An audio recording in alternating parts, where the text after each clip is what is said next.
ഇവിടെ ഉണ്ണികൃഷ്ണൻ മാസ്റ്റർ ഒരു പ്രധാനപ്പെട്ട കാര്യമുണ്ട്. നേരത്തെ ഡോക്ടർ ക്ഷമ ചോദിച്ചതുപോലെ എന്തുകൊണ്ടാണ് ബ്രിജ്ഭൂഷൺ MP അറസ്റ്റ് ചെയ്യാത്തത്?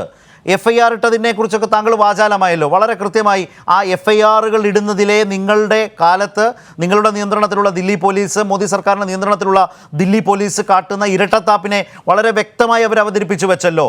നേരത്തെ ശ്രീ അനിൽകുമാർ പറഞ്ഞ പോലെ ഹരിദ്വാറിൽ മുഴങ്ങുന്ന മണി ഈ സർക്കാരിൻ്റെ മരണമണിയാണ്. അതിൻ്റെ ശബ്ദമാണ് ഇന്നവിടെ കേട്ടത്. അത്ര വലിയ രോഷം, വെറുപ്പ്, എതിർപ്പ് മോദി സർക്കാർ ക്ഷണിച്ചു വരുത്തിയിട്ടുണ്ട്.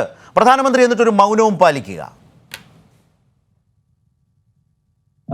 ചെറുപ്പേ, കഴിഞ്ഞ 9 വർഷമായി കോൺഗ്രസും CPM വല്ലാതെ അസ്വസ്ഥരാണ്. ഈ രാജ്യത്തിന്റെ പുരോഗതിയും ഈ രാജ്യം ലോക രാജ്യങ്ങളിൽ ഔന്നത്യത്തിലേക്ക് ഉയരുന്നതും വളരെ അസൂയയോടെ കൂടി നോക്കിക്കാണുന്നവരാണ് CPM കോൺഗ്രസും. രാജ്യത്തിന്റെ കടത്തെക്കുറിച്ചൊക്കെ വലിയ വാചാലനായിട്ടുള്ള അനിൽകുമാർ വട്ടത്തിൽ ഒരു സംസ്ഥാനത്തിൽ 4 ലക്ഷം കോടി രൂപയെ അനിൽകുമാറെ കടം വരുത്തി വെച്ചുള്ളത്. ഈ കേരളത്തിൽ 1 ലക്ഷം രൂപ, നിങ്ങൾ കുറെ കാലമായല്ലേ കേരളം ഭരിക്കാൻ തുടങ്ങിയിട്ട്. 1 ലക്ഷം രൂപ ജനിച്ചു വീഴുന്ന കുഞ്ഞുപോലും കടത്തിലായ സംസ്ഥാനമാണ് കേരളം. അപ്പൊ രാജ്യം പുരോഗമിക്കുമോ? നിങ്ങൾ ഏതെങ്കിലും തരത്തിലുള്ള വാറോലയും കൊണ്ടുവന്ന് പറഞ്ഞത് ലോകം രാജ്യത്ത് അംഗീകരിക്കുന്നുണ്ട്, ഈ ജനങ്ങൾ അംഗീകരിക്കും. എന്താ നിങ്ങൾ ഉപ്പുവെച്ച കലമ്പോയത്? നിങ്ങൾ വലിയ വാചാലനാവുന്നല്ലോ. ഞങ്ങൾ 2014 282 സീറ്റാ BJPക്ക് ഉണ്ടായിരുന്നത്.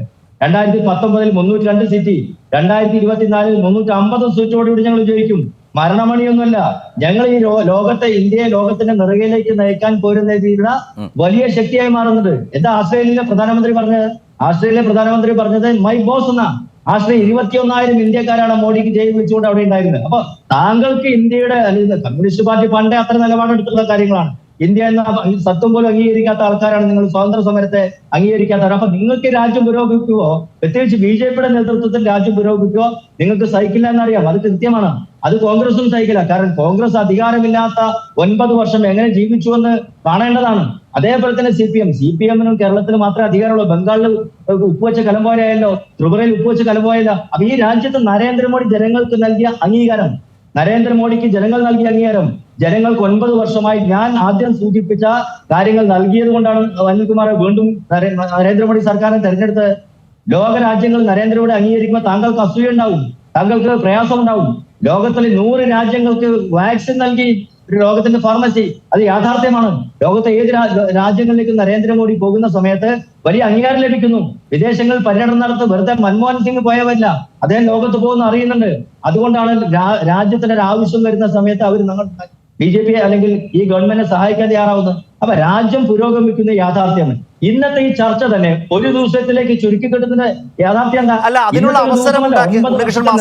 ഒരു നിമിഷം, ഈ ചർച്ച ഇന്നത്തെ വൈകുന്നേരത്തോടുകൂടി വേറൊരു നിലയിലേക്ക് ഒരു തരത്തിലും അവഗണിക്കാനാവാത്ത ശക്തമായ പ്രതിഷേധത്തിന്റെ ഒരു വിഷയം തന്നെ രൂപപ്പെട്ടു. ആ കായിക താരങ്ങളുടെ പ്രതിഷേധം, അതും ഈ സർക്കാരിന്റെ 9ാം വാർഷിക ദിനത്തിൽ സ്വാഭാവികമായും അത് പ്രധാനപ്പെട്ടതായി മാറുന്നു. എന്നിട്ടും താങ്കൾ സർക്കാരിന്റെ നേട്ടത്തിൽ തന്നെ തുടങ്ങിയപ്പോൾ അനിൽകുമാർ അതിന് മറുപടി രാഷ്ട്രീയമായി പറയാൻ ശ്രമിച്ചു. അത് രണ്ടും സംഭവിച്ചിട്ടുണ്ട്.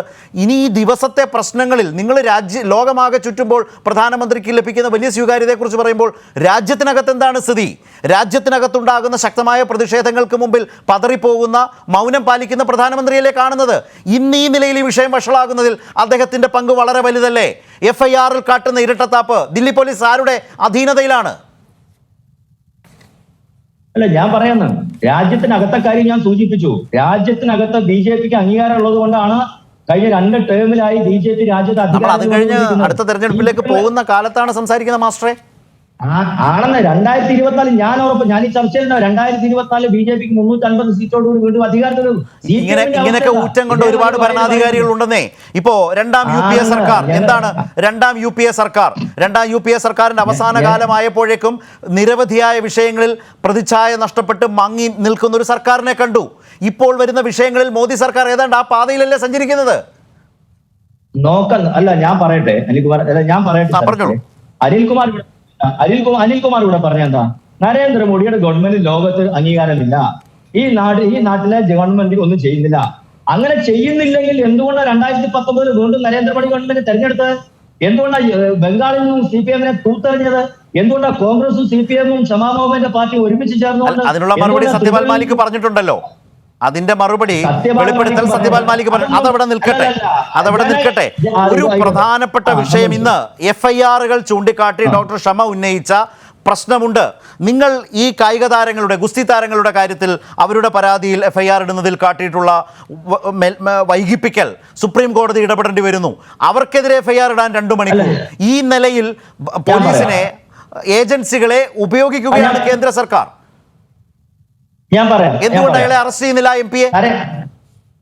ഞാൻ പറയാം. കഴിഞ്ഞ 9 വർഷമായി നരേന്ദ്രമോദിയുടെ ഗവൺമെന്റ് കീഴിൽ രാജ്യത്ത് കായിക രംഗത്ത് വലിയ കുതിപ്പാണ് ഉണ്ടായിട്ടുള്ളത്. അത് ഒളിമ്പിക്സിലായാലും കോമൺവെൽത്ത് ഗെയിംസിലായാലും ഏത് രംഗത്തും വലിയ കുതിപ്പുണ്ടായിട്ടുണ്ട്.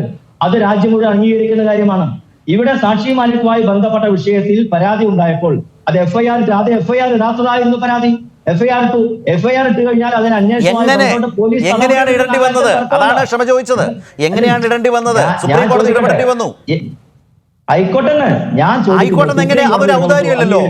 ഒരു കോടതിയും പറയാതെ ഗൗരവമുള്ള പരാതിയിൽ, താങ്കൾ തന്നെ പറഞ്ഞ രാജ്യത്തിന് അഭിമാനമായി മാറിയ കായിക താരങ്ങൾ പറഞ്ഞ പരാതിയിൽ സ്വമേധയാ പോകേണ്ട ദില്ലി പോലീസ് അതിന് തയ്യാറായില്ല.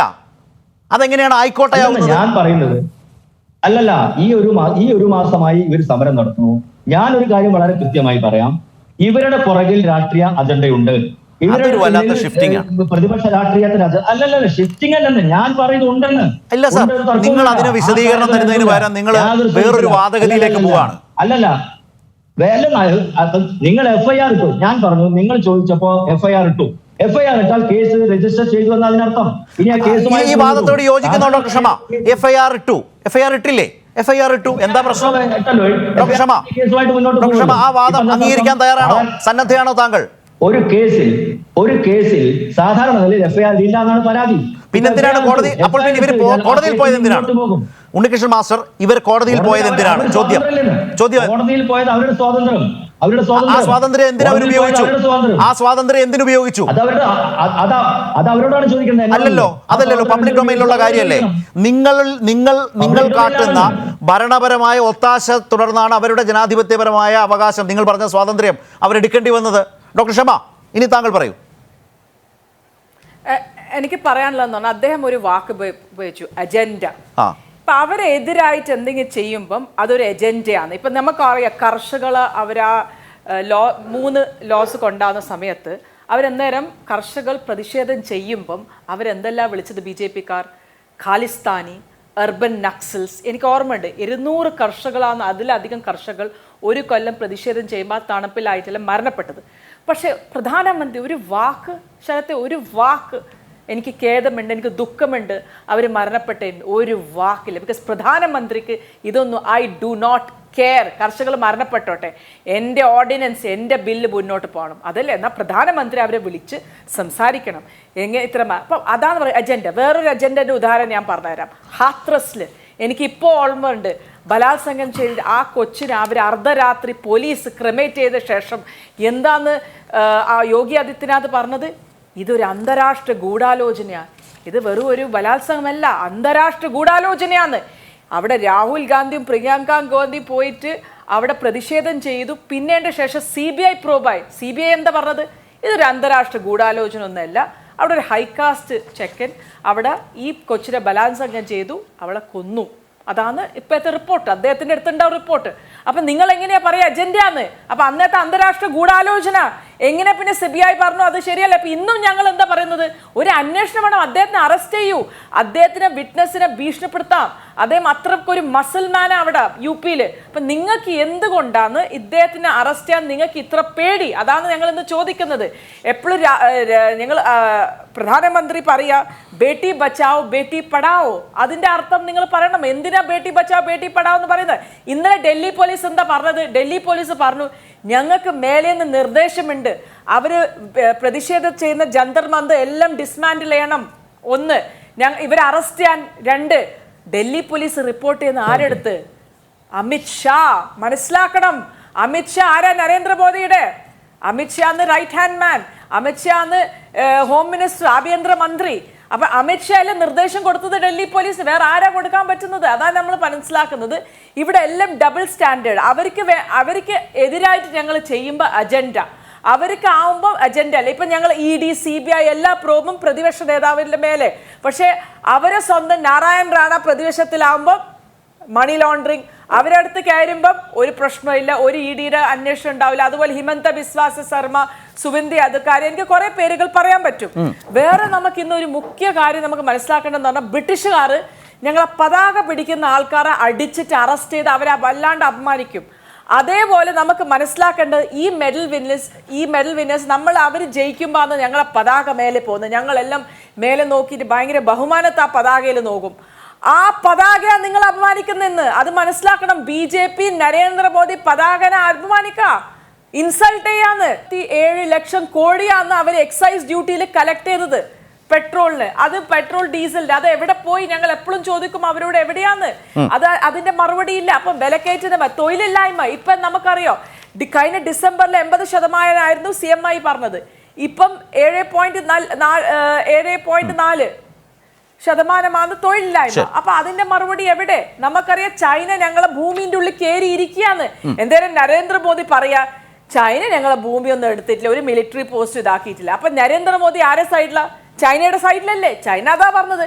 അപ്പൊ ചൈനയോട് അവർ അന്താരാഷ്ട്രത്തിൽ ചോദിച്ചാലും പറഞ്ഞു ഇതന്നെ ഞങ്ങൾ നരേന്ദ്രമോദി പറയുന്നത് ഞങ്ങളും പറയുന്നത്. പിന്നെ അദ്ദേഹം പറഞ്ഞു അല്ല ഒരു മിനിറ്റ്, ഓസ്ട്രേലിയൻ PM പറഞ്ഞു ബോസ് ആണ് ബോസ്. നിങ്ങൾക്കറിയോ ഒബാമ എന്താ പറഞ്ഞത്? ഇത്ര വലിയ പറയുന്ന ഒബാമ പറഞ്ഞു മൻമോഹൻ സിംഗ് ഇസ് മൈ ഗുരു എന്നാ പറഞ്ഞത്. ഗുരു അറിയോ അത്? നിങ്ങൾക്ക് അറിയില്ലെങ്കിൽ പോയി കുറച്ച് ചരിത്രം പഠിക്കണം എന്താണ്. ഞങ്ങൾക്ക് കുറെ കാര്യങ്ങൾ പറയാണ്ട്. പിന്നെ ഈ PM കേസ് നമ്മൾ ഇന്നത്തെ ഒരു വിഷയത്തിൽ നിന്ന് ഒരുപാട് അകന്ന് പോകുന്നത് നല്ലതല്ല എന്ന് വിചാരിച്ചുകൊണ്ട് ഞാനൊന്ന് ഇടപെടുകയാണ്.